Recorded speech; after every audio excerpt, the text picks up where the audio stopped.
All India Sunni उलेमा council धर्मांतरण के लिए कोड ऑफ कंडक्ट तैयार करने जा रहा है। यह फैसला कहीं ना कहीं छागुर प्रकरण के सुर्खियों में आने के बाद लिया गया है।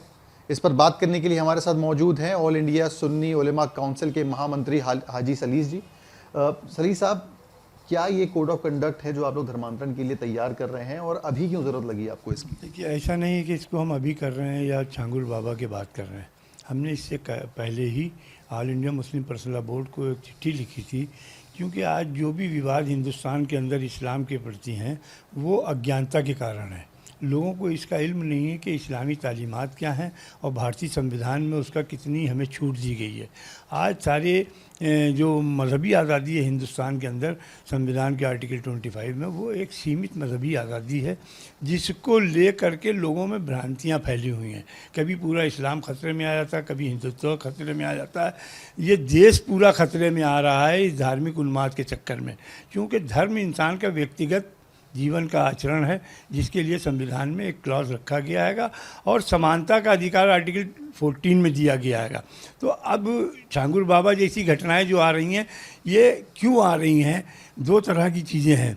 एक तो वो लोग जो किसी भी कारणवश, मान लीजिए इस्लाम से नाराज़ होकर बहुत से लोग चले गए, तो वो अपनी इच्छा से किसी धर्म को स्वीकार करें, तो उनको चाहिए कि जो हमारे यहाँ तब्दीलियाँ हुई, जो अभी कानून में अमेंडमेंट हुआ 2021 में हुआ, कि उसमें वो बाकायदा जिलाधिकारी को सूचना दें और अपना एफिडेविट दें कि भाई मैं किन कारणों के कारण ये धर्म त्याग करके इस धर्म को स्वीकार कर रहे हैं।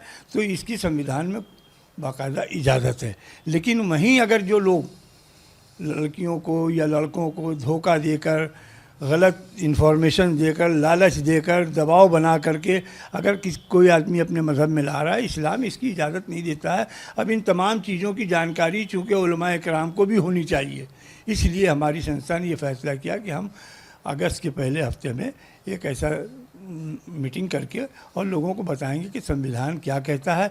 मैंने इसीलिए पर्सनल बोर्ड को भी लिखा था कि मुफ्तियान इकराम के कोर्स में भारतीय संविधान का वो पार्ट शामिल किया जाए जिसमें मजहबी आज़ादी का जिक्र है, ताकि अक्सर बहस होती है चैनलों के ऊपर कि साहब वो चोर की सज़ा क्या है और फलां की सज़ा क्या है और बलात्कार की सज़ा क्या है, तो उन्होंने कहा साहब संसार है या हाथ काटना है। तो ये एक इस्लामी स्टेट के कानून है, ये भारत जैसे धर्मनिरपेक्ष जनतांत्रिक राष्ट्र के लिए कानून नहीं है। तो इसका उनको इल्म होना चाहिए कि आईपीसी की कौन सी दफ़ा जो है वो किस जुर्म की क्या सज़ा रखती है। इस्लामी स्टेट में इस्लाम की सज़ाएं लागू होंगी, हिंदुस्तान में नहीं।